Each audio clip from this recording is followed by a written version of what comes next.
జగన్ని కెలికింది రామోజీరావు.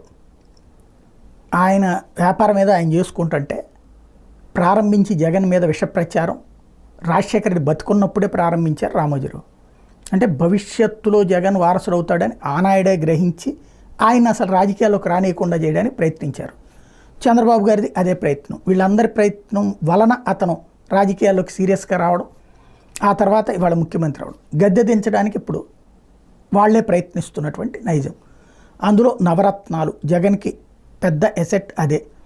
అందులో అమ్మ ఒడి, ఒకప్పుడు ఫీజు రియంబర్స్మెంట్ అనేది 10th దాటాక ఇంటర్మీడియట్ నుండి చదువుతున్న పిల్లలకి, బీటెక్లు, ప్రొఫెషనల్ కోర్సెస్ చేస్తున్నటువంటి వాళ్ళకి వచ్చేది.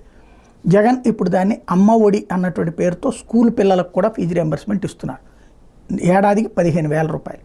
ఇద్దరికి ఇస్తానన్నారు, ఒకరికే ఇస్తున్నారు. అయితే ఆ ఒకరికి అందుతున్నటువంటిదే ఇద్దరికి అక్కడ సర్దుకోవాల్సిన పరిస్థితి. బట్ స్కూళ్ళల్లో